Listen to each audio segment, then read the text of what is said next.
On earth or in heaven? Saan ka ba daw dapat unang maging mayaman? Sa langit o sa lupa? Worldly wealth is a lot of disillusion. It is a lot of illusion even. Ano bang ibig sabihin ng worldly wealth? Masama ba na magkaroon ng magandang kotse, magandang bahay, masarap na pagkain? Matthew 6:19. Jesus says, "Do not store up for yourselves treasures on earth, where moths and vermin destroy, and where thieves break in and steal." So apparently, sa biglang tingin, ang pinag-uusapan dito ay material wealth, physical wealth. Pero maraming readings, maraming layers of meaning, lalo't pag si Jesus ang nagsasalita.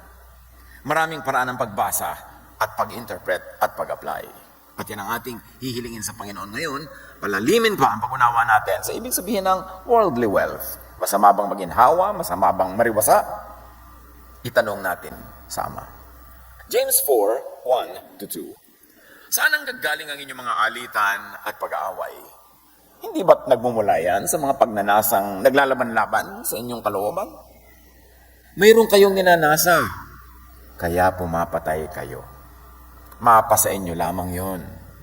Kaya kayo'y nagkakagalit at naglalaban-laban. Desire and the destructive competition that accompanies it. Desire for external and material wealth causes quarrels, fights, and frustrations. Nangyayari yan sa napakaraming mga tao, sa pamilya, magkakaibigan, nag-aaway-away dahil sa pera, dahil sa mana, dahil sa lupa, dahil sa credit, dahil sa fame, kung ano-ano pa. At iyan ay nagbubunga ng internal, spiritual poverty. Makamit mo man o hindi, yung mga ninanasa mong nagiging dahilan para malayo ka sa tao, mapaaway, makipagkagalit, ang bunga niyan, makamit mo man o hindi, yumaman ka man physically o hindi, merong internal, spiritual poverty. Negative emotions. Like anger or fear. Even guilt, kahit ka nanalo. Or isolation that leads to loneliness dahil ang niyakap mo ay bagay at itinulak mo ay tao. And this is not heaven. Hindi ito ang heaven na tinutukoy. Yung ang yaman-yaman mo, tapos malungkot ka naman. Empty. Marami kang kaaway. Nalayo ka sa mga taong magpapaligaya sa'yo. Luke 12:15, at sinabi niya sa kanilang lahat, mag-ingat kayo sa lahat ng uri ng kasakiman, sapagkat ang buhay ng tao ay wala sa dami ng kanyang kayamanan. Material, earthly, worldly possessions is not what life is all about. Material possessions do not make or define life. At ito isa sa mga pinakamalalaking kasinungalingan, lalong-lalo sa modern times. Sinusukat ang tao sa laki ng kanyang bahay, dami ng kanyang kotse, sa modelo ng kanyang telepono, sa kamahalan ng pinupuntahan niyang salon, kung saan siya nagtutour. Sinusukat ang tao kung ilan ang kanyang diploma, ilan ang kanyang mga bahay, ano ang kanyang kayamanan, gaano kalaki ang bank account. Sinasabing malinaw na malinaw, mag-ingat kayo, hindi yan ang sukatan. Sukatan lang yan ng industriya, ng capitalism. Kasi gusto nila kayong maging sakim. Gusto nila kayo magpayaman ng magpayaman. Kasi ito yung binibili nyo ang kanilang mga tinda. Ito yung bumibili kayo sa kanilang mga investment schemes. So, yaman din lalo sila. Binubulag tayo kung anong ibig sabihin ng maganda. Yung magandang babaeng halos masubsob na sa laki ng dibdib na hindi nagdag na kilo-kilo. Yun ang maganda. Binubulag tayo ng industriya ng pagpapaganda. Binubulag nila tayo, kaya dapat tayong magising at Diyos ang kaliwanagan. Sabi, hindi dyan nasusukat ang ganda ng tao. Sabi niyan, hindi yan ang langit. 1 Timothy 6:7, for we brought nothing into the world, and we can take nothing out of it. Hindi sulit na magtulak ka ng mga tao para ka lang magkaroon ng mga material benefits. Material possessions, external wealth is only earthbound. It is only external. Ano man ang isuot mong alahas, bagamat hindi naman masama yan, ha? Hindi yan dapat minamasama. Ano man ang yaman mo, ano man ang ganda ng mga kapaligiran mo, hanggang labas lang yan, hindi yan kayang pumasok sa puso. Kaya kahit gaano kaganda ng bihis, pwedeng walang-walang laman ang loob. Empty, malungkot. Although marami rin naman pangit ang bihis na malungkot pa rin. So, ibig sabihin, hindi nadadaan sa ganda o kapangitan ng bihis yung ligaya. Yan ay, ano ba ang estado ng puso mo? Ano ba ang laman niyan? Yun ang langit. Ang mga kayamanan, nakakatulong din siyempre. Kasi mas madaling lumigaya kung may pera kaysa wala. Pero hindi guarantee na maligaya ka kung meron, at hindi rin guarantee malungkot kapag wala. Yung material things, hindi guaranteed ang talab. Hanggang labas. Up to a point lang ang benefit mo dyan. Ecclesiastes 2:21, people can work hard using all their wisdom and knowledge and skill, but they will die. And other people will get the things they worked for. That makes me very sad. It is also not fair and is senseless. Sabi ni Solomon, naubod ng yaman. Sabi ganon, pag sobrang marami kang pagod na ginawa sa buhay, na ang mga naipon mo'y lampas-lampas sa iyong kailangan, lugi ka doon. Kasi iiwan mo rin yung kayamanan. Ang dami mong oras na inubos sa pagpapayaman, imbes inubos mo sa pagpapasaya sa iyo at sa sarili mo at sa kapwa mo at sa pagpapahinga, dahil hindi ka naman dapat sobrang mag-produce ng higit-higit sa iyong kailangan kasi iiwan mo rin. At yan ang sabi ni Solomon, it is meaningless. Vanity. Ecclesiastes 2:17, kaya't kinamuhian ko ang buhay, sapagkat pawang kahirapan lamang ang idinudulot nito sa akin. Lahat nga ay walang kabuluhan, at tulad lang ito ng paghahabol sa hangin. Yun daw ang napapala ng mga tao walang inatupag, kundi magpayaman lang, pero nagiging pobre sila sa ibang department ng kanilang buhay. Yung makakatipid ako kung mag-isa na lang ako magbabiyahe. So, isa ka nagbiyahe kaysa bumili ka ng kasama. May pera ka naman, di bumili ka ng kasama, ibili mo rin siya ng damit, ibili mo rin siya ng kasama, may kasama ka naman. Kasi hindi ka naman kayang paligayahin ng pera lang, mag-isang siyang perang-pera lang eh. Napaka-importanting ma-realize natin kung anong tunay na mahalaga sa buhay. Material and external wealth can only depreciate. And it can be easily stolen. Ang dali-daling manakaw. Pag ang kayamanan mo nasa labas. Pag ang alahas mo nakasabit lang sa tenga, kaya daling mapitas ng iba. Pero pag ang kayamanan mo nasa iyong puso, na mapagmahal, maibigin, sinong pwedeng lumakaw nun? Napakahalaga. Na maunawa kung anong sinasabi ni Jesus, kung ano ang treasure in heaven at ano ang treasure on earth. Matthew 16:26, sapagkat ano ba ang mapapala ng isang tao, makamtan man niya ang buong daigdig. Ngunit mapapahamak naman ang kanyang sarili, o ang kanyang kaluluwa, o ang kanyang espiritu. So ang tanong, is it the world? Or the self? Is it the outside or the inside? Anong papahalagahan ko? Yung mga bagay na panglabas o yung bagay na pangloob na nadarama ko sa aking puso? May guilt ako na inaagawan ko ang kapatid ko ng mana pero agawin ko pa rin. O paliligayahin ba ako ng mana na yon habang inuusig ako ng aking budhi? Anong tunay na kayamanan? Nasa loob o nasa labas?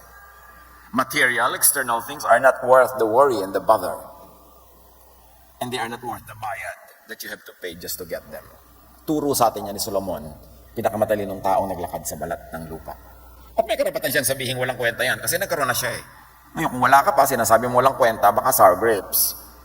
Pero siya, alam niya sinasabi niya. So niya, papunta pa lang kayo, pauwi na ako, pabalik-balik na ako, huwag na kayo magpagod. It's not worth it. Psalm 49:20, people who have wealth but lack understanding are like the beasts that perish.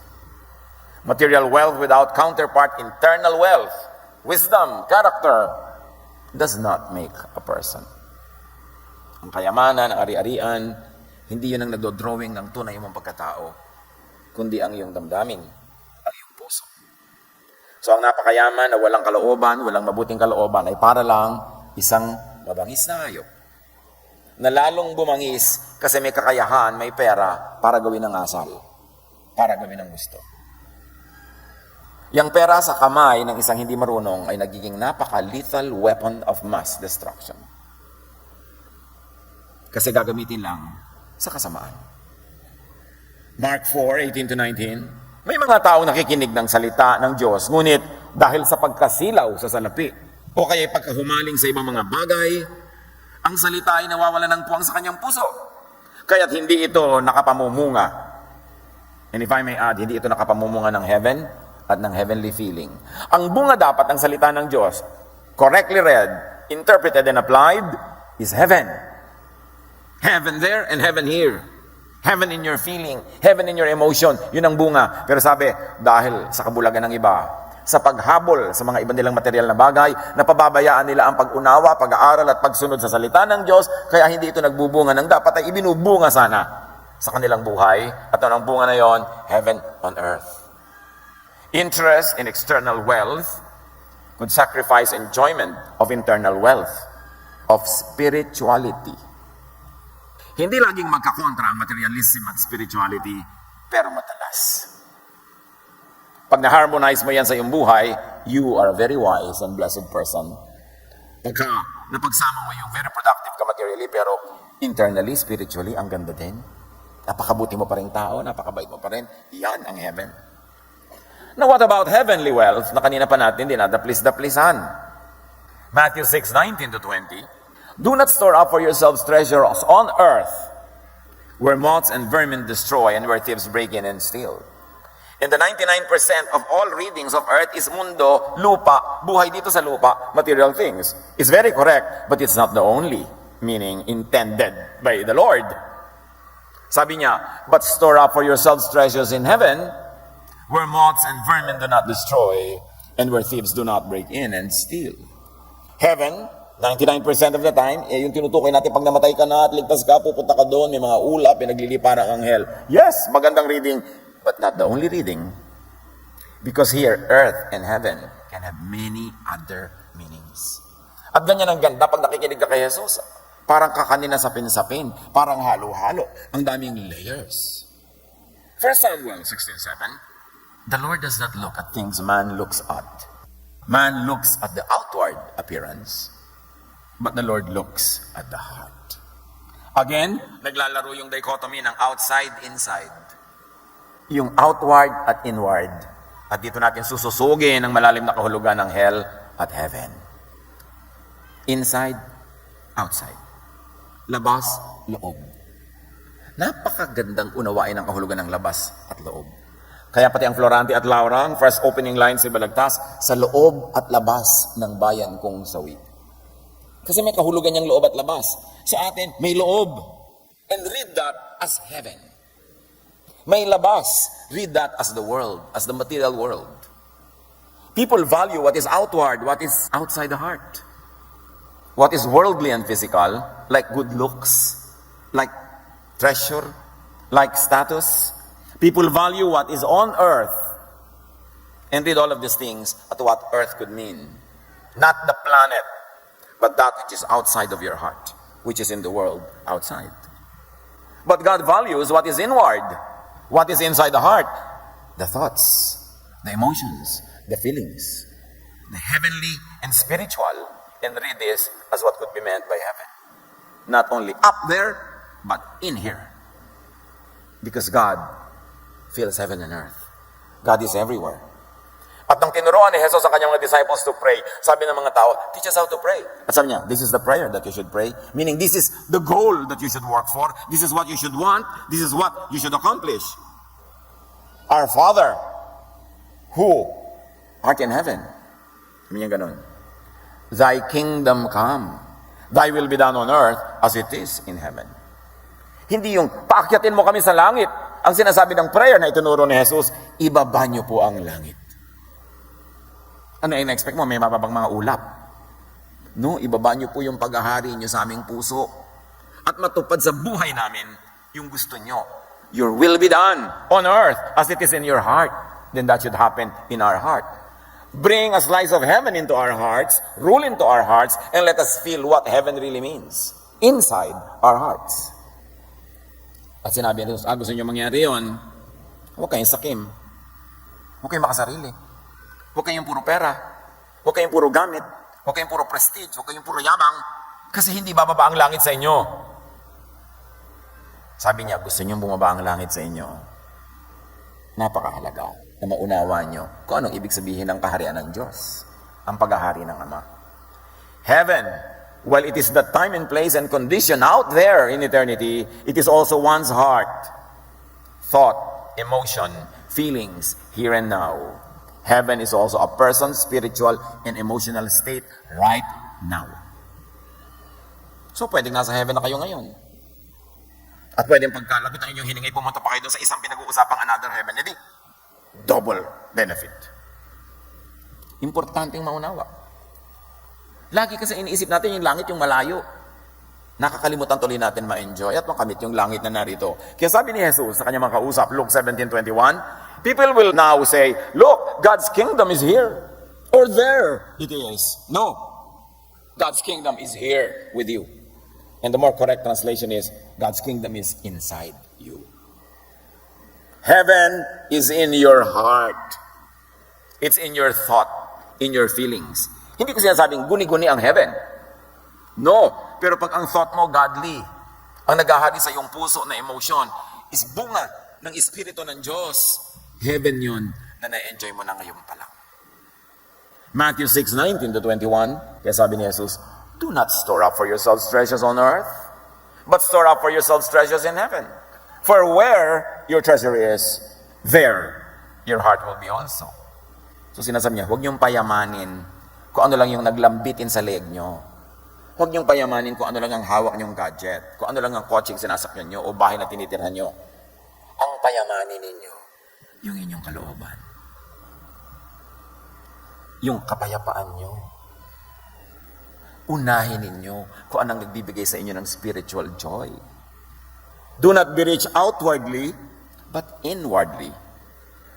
They are not always opposed. May mga tao na babalance yan, pero mahirap i-balance. At kung kailangan mong pumili ng isa lang, huwag kang malito. Piliin mo heaven in you rather than the world outside of you. Do not be rich in the material world outside your heart, but in the spiritual world inside you, in your heart. Do not be rich only with worldly things, but with godly thoughts and emotions. The kingdom of God within is the reign of God and godly feelings in the heart. And to gather treasures in heaven, ang usual interpretation dito, yung gather for yourselves treasures in heaven, is magsakripisyo ka, magtiis ka to earn reward points for later. Yan ang manipulative use ng religion sa teaching na ito. Ihulog mo lahat sa bulslo. I-donate mo lahat. Magdusa ka, ibigay mo ang lahat-lahat. And you are gathering for yourselves treasures in heaven. Pang-uto lang yon. Pero pag nagbibigay ka talaga out of love, the treasure and the heaven is in your heart. Because according to studies, and this is proven by many scientific studies, ang taong mapagbigay, basta taos-puso, totoo sa loob, meron siyang ligaya na natatamasa na hindi alam ng hindi mapagbigay. Yun ang heaven mo. Na pag mapagbigay ka, totoo. Hindi lang dahil nag-i-invest ka para tumubo, hindi lang dahil mapagaling ka para sumikat, taos sa puso, merong gantimpala na ibinibigay ang Diyos. At ito ay napaka-positive emotion known only to real, honest, sincere givers.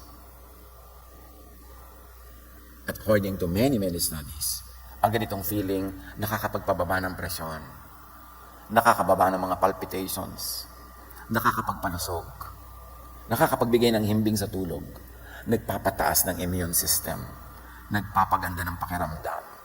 Heaven yun. Sa mga hindi makatulog, sa mga inuusig ng budhi, sa mga tinatakot ng kung ano ng mga jablong, kinukot-kot ang loob ng utak nila, maa-appreciate yung ibig sabihin ng heaven na yun. Yung kapayapaan, katahimikan, magtitiwala, that is heaven. To gather treasures in heaven is to gather spiritual and emotional bliss in the heart.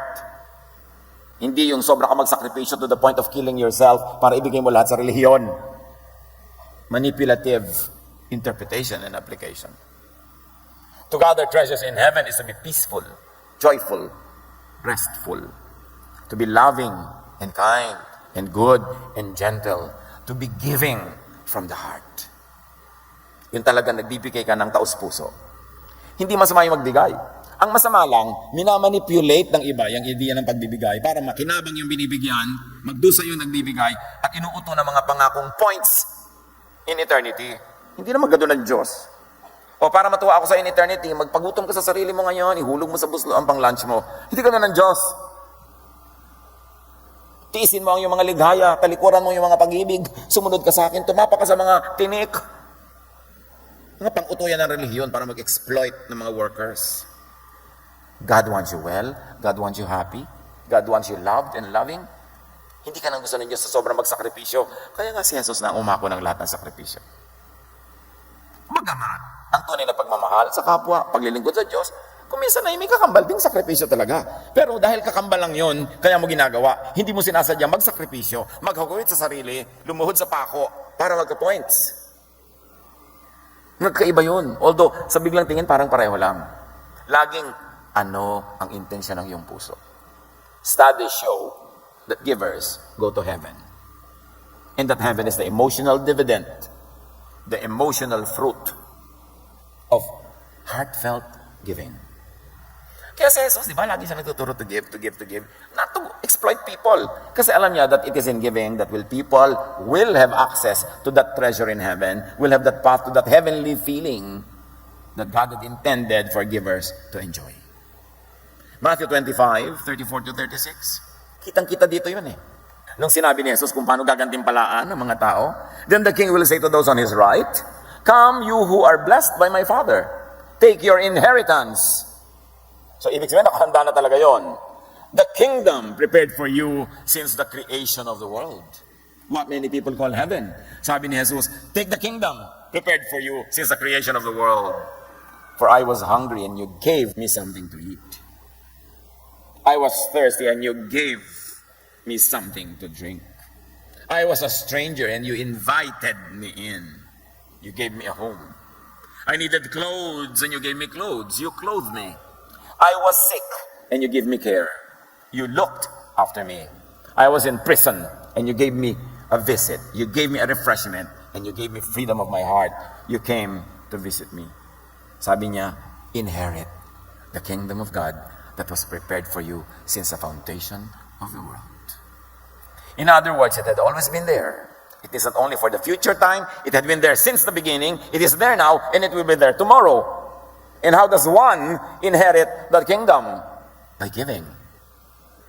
By giving from the heart. By giving out of love. Not by trying to earn some points. Not for waiting for a future reward.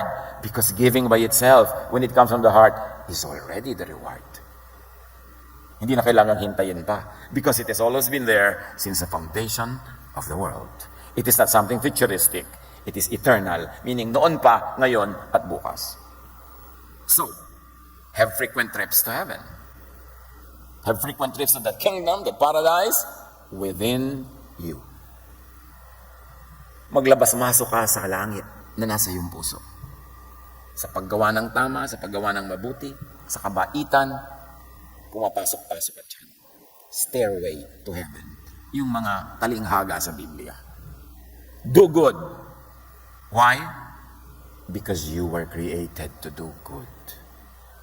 Ephesians 2:10, for we are God's handiwork, created in Christ Jesus to do good works, which God prepared in advance for us to do. Parang yung heaven niya, yung kingdom niya, nandun na, prepared in advance. So, ang mga tao man ay pinaghandaan, bawat isa ng mga gagawin niya mga kabutihan. At binigyan siya ng Diyos sa mga kakayahan, mga talento, mga kayamanan, mga kung ano-ano, para magawa niya yung assignment niyang gawin. At pag ginagawa niya yon, sabi ni Jesus, come, enjoy the kingdom that was prepared for you since the foundation of time. It is the eternal heaven that we are always studying, people are always teaching about, and it also that now, right now, heaven in your heart. Dalawa. Kasi timeless ang Diyos, hindi lang future, present din, past din. We were created to do good. Pag kami tanong, ba't po ako malungkot? Ba't pa wala akong sense of meaning? Bakit ako parang ligaw? Baka hindi mo ginagawa yung assignment mo. Baka outside of God's design. Because you were designed for something. Dapat alamin mo kung ano yan at lumagay ka sa lugar. Do it. At siguradong you will have this slice of heaven. Galatians 5:22 to 23. The fruit of the Spirit, meaning the evidence of being in the kingdom, the evidence of being in Jesus, a follower of Jesus, but the fruit of the Spirit is love, joy, peace, forbearance, patience, kindness, goodness, faithfulness, gentleness, and self-control. Against such things there is no law, meaning this is true freedom, this is true salvation, when these fruits are in your life. And these fruits happen when you're spirit-filled. You get spirit-filled when you function according to design, when you do God's will in your life. And God's will is that you do good. Kaya ang gumagawa ng masama, hindi na kailangang ikulong para magdusa. Hindi na kailangang parusahan, mabisto para magdusa. Sa paggawa mo pa lang noon, nagdurusa ka na. Sa pagbubuhat mo ng kamay sa iyong kapwa, una mong sinasampalang iyong sarili. Sa pagkakait mo ng kabutihan sa kapwa na kaya mong ibigay, ang una mong pinagkakaitan na iyong sarili, sapagkat ikaw ang magbubuhat ng bigat na yan. Ikaw ang aanin ng bunga niyan, at ang iyong puso sa halip na maging kaharian ng Diyos ay magiging munting impyerno na ang nakatira ay takot, guilt, loneliness, sadness, disillusion. Ang unahin mga kapatid, yung ligaya ng puso na nakaayon sa kalooban ng Diyos, revealed through and in Jesus. Yun ang tunay na spirituality. Hindi ko mo religyoso, spiritual. At hindi ko mo spiritual, religyoso. Pero yung religyoso ka na, spiritual ka pa, wow, napakaganda yun. Huwag malibang. Lagi niyong sukatin ang inyong puso. Meron ba akong love, patience, forbearance, kindness, yung mga bunga ng Espiritu? Kasi pag wala, may mali. Dapat ituwid. Dapat itama. Colossians 3:19-21. Mga lalaki, mahalin ninyo ang inyong asawa. Ano po kahulugan niya sa langit? Malaki. At huwag kayong maging malupit sa kanila. Mga anak, sundin ninyong lagi ang inyong mga magulang. Sapagkat yan ang nakalulugod sa Panginoon. Mga magulang, huwag ninyong pagpagalitan ng labi sa inyong mga anak at baka masiraan sila ng loob. Ano to? Heaven, family harmony, family peace is wealth. Be rich in family love. Kung naghahari ang kapayapaan, pagmamahalan sa inyong pamilya, daig nyo ang bilyonaryo kung magulo naman ang pamilya nila. Pero maraming bilyonaryong tahimik pa ang pamilya nila. Di double blessing. Nice. Pero unahin nyo mga kapatid, ang kapayapaan, pagmamahalan sa inyong pamilya kasi yun ang magdadala sa inyo ng wealth. Yun yung wealth in your heart. Kesa wealth outside of your body.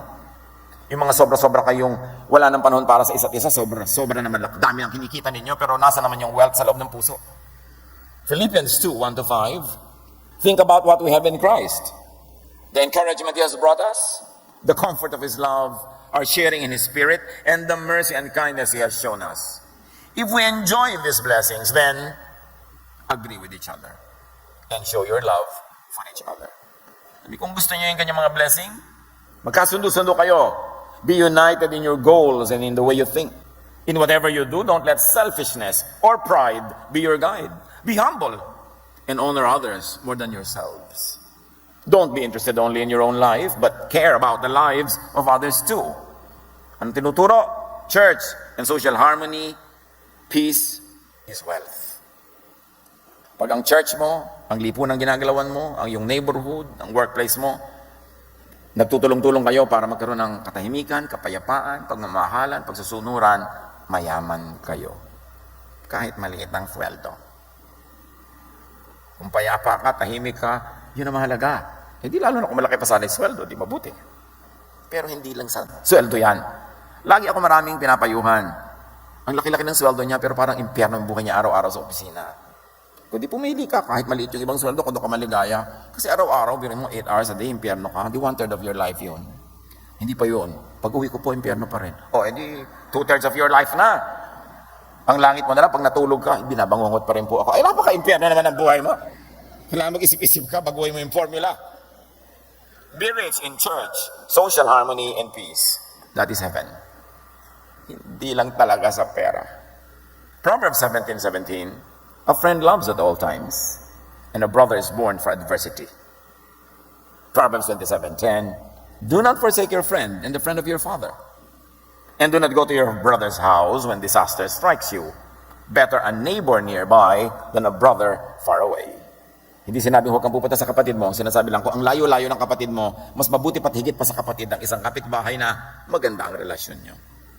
So sa oras ng kagipitan, dapat may neighbor kang malapit na pwede mong lapitan. Yun ibig sabihin, be neighborly. Be kind, be good.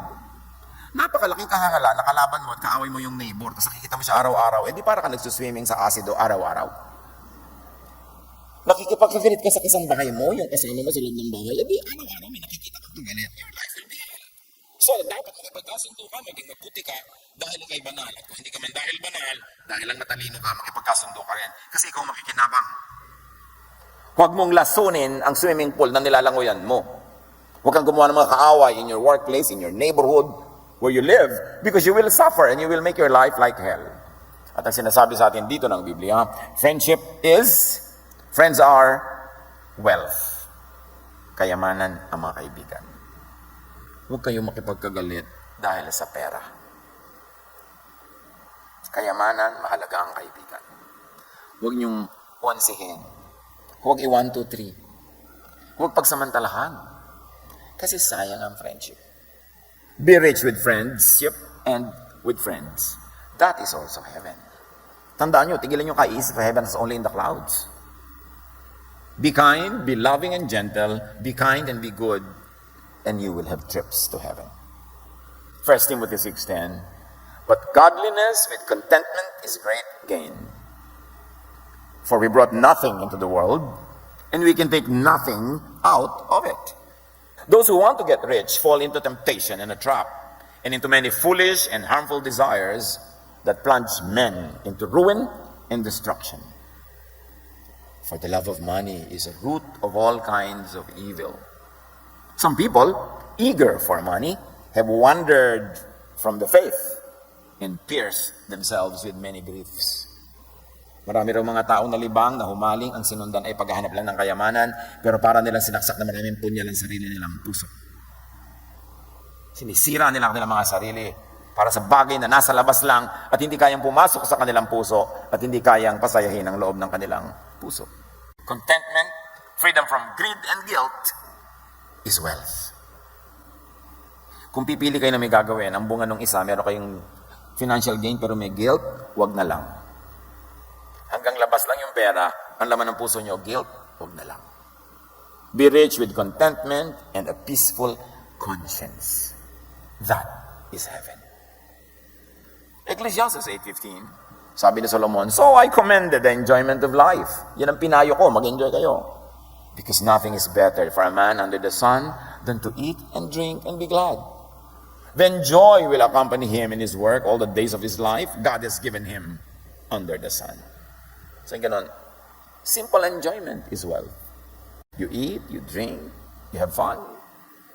Not at the expense of others. You are wealthy. Doesn't matter what brand you are eating.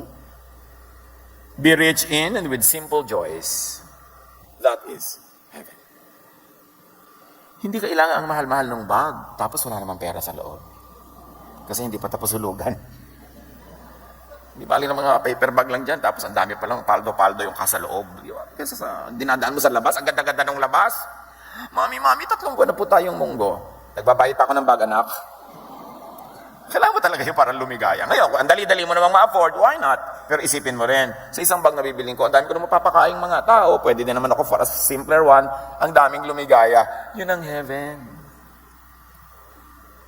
Alam niyo, kulang sa kalooban, kulang sa puso, hindi kayang takpan ng mga kintab at kislap sa labas. Kulang pa rin yun. Kahit pakintabin mo at pakislapin lahat ng iyong paligid, pag sa loob ay kulang, kulang pa rin. Proverbs 3:24, when you lie down, you will not be afraid. When you lie down, your sleep will be sweet. Peaceful sleep is wealth. Kaya yaman-yaman ng mahimbing matulog, kahit ang hinihigaan niya ay mga piling-piling na saba ng saging. Dahil hindi mahalaga naman kung saan ka nakahiga. Ang mahalaga, tulog ka ba? Ngayon, ang ganda ng higaan mo, tulog ka pa. Ano again? Double blessing, hindi masama. Pero huwag yung dahil sa pagpapaganda mo lang ng kama mo, ano nang pinagkakawa mo hindi maganda. Guilty ka tuloy, hindi ka tuloy makatulog. Be rich in and with peaceful sleep. Which really means, avoid vexations. Iwasan yung mga kapatid ang nagpapagulo ng isip. Pag nagdadalawang loob kayo tungkol sa isang bagay, wag na lang.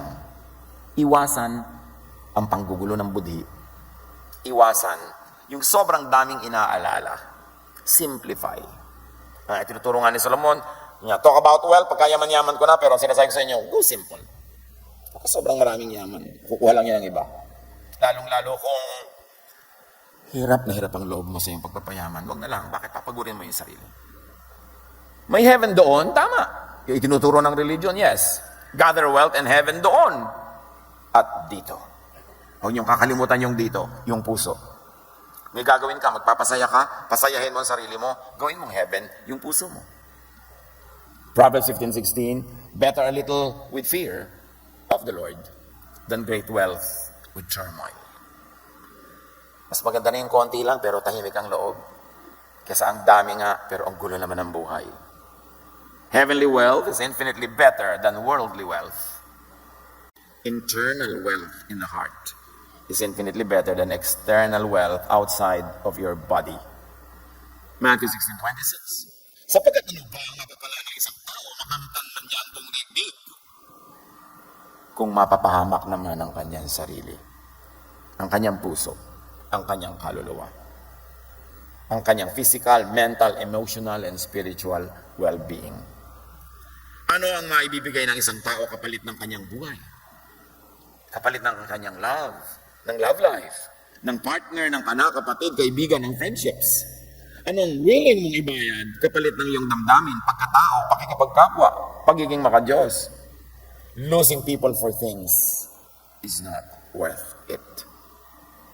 Hindi. Payamanin ang puso muna. Payamanin ang espiritu. Gumawa ng mabuti. Kamtin ang langit through Jesusness. Ibaba ang langit dito sa lupa. Bring heaven down to earth in your heart. Matthew 6:10, your kingdom come, your will be done on earth as it is in heaven. Ang kahulugan, your kingdom come into my heart. To the point that I think and feel the way you want me to think and feel. Napakahalaga. Mapasa amin ang kaharian mo, sundin ang loob mo dito sa lupa, gaya ng nasa langit. Dito sa puso ko, gaya ng nasa puso ninyo. This is heaven on earth. Salamat, Panginoon. Hindi na kami kailangan maghintay pa na sumakabilang buhay para maranasan ang iyong kaharian at paghahari. Na ito'y available here and now, that we can ask you to let your kingdom come into our hearts. Ituro mo sa amin ang pampagulo, ang pampalabo ng aming isip. At maging malinaw ang aming pag-iisip. Ang gawin namin yung gusto ninyo, na ang magiging natural and automatic fruit is the fruit of the Spirit. Na kami magiging payapa, tahimik, maibigin, at tumatanggap din ng pag-ibig ng kapwa. This is heaven on earth. Let us, Lord, enjoy this kingdom here and now. Enlighten us. Teach us how to follow your ways. Pagbulay-bulayan, mga kapatid, mag-isip-isip, pakinggan ng diwa ng Espiritu, and make it personal.